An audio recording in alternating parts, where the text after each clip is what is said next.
اچھا اب یہ غامدی صاحب پہ آپ نے ذکر کیا تھا نا, مجھے تھوڑا ان کا تصور تو سمجھایا نا کہ وہ کیا کہتے ہیں ریاست اور مذہب کا تعلق کے معاملے میں, ان کا موقف کیا ہے جو آپ نے سمجھا؟ جو میری انڈرسٹینڈنگ ہے وہ یہ ہے کہ وہ اس گروپ سے تعلق رکھتے ہیں یا اس کیمپ سے تعلق رکھتے ہیں کہ جو اقامت دین کو فرض کفایہ نہیں سمجھتے کہ کوئی دین قائم کرنا ہے, کوئی ان کا یہ کانسیپٹ ہے.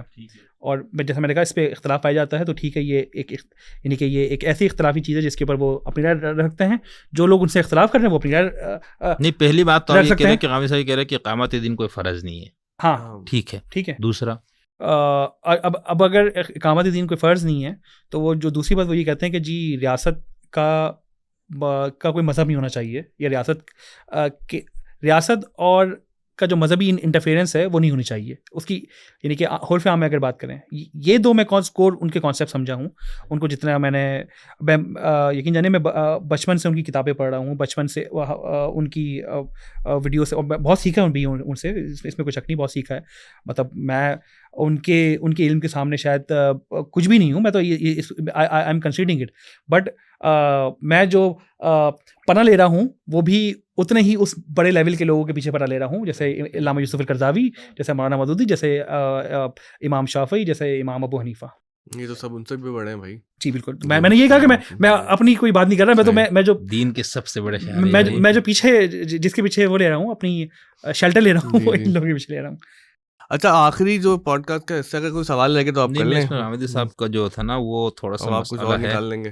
نہیں یہ ان کا جو مضمون جس کے بعد یہ ساری بحث چلی تھی نا, تو اس میں غامدی صاحب جو پوری جنگ میں یہ چھپا, پھر اس کا تقی عثمانی صاحب نے اس کے اوپر تنقید لکھی, پھر ہمارے جو بیریلیوں کے مفتی اعظم محترم جناب مفتی منیب حفظہ اللہ تعالیٰ نے بھی اس پہ بات کی. تو سارا تو اس میں وہ میرے خیال سے یہ غامدی صاحب جو ہے نا وہ یہ کہتے ہیں کہ یہ جو شروع میں ہمارے یاسر صاحب جو بات کرتے آپ نے کہا غامدی صاحب یہی کہتے ہیں, میرے خیال سے وہ اس طرح یعنی وہ یہ کہتے ہیں کہ جب مسلم اکثریتی ملک ہے تو وہاں پر جو پالیسی یا جو قوانین وہ بنیں گے ظاہر انہی کے منگ کے مطابق بنیں گے نا. یعنی وہ بلکہ وہ تو یہ ایک جگہ انہوں نے کہا کہ مجھے کوئی اس طرح ازم کسی سے میرا واسطہ نہیں ہے.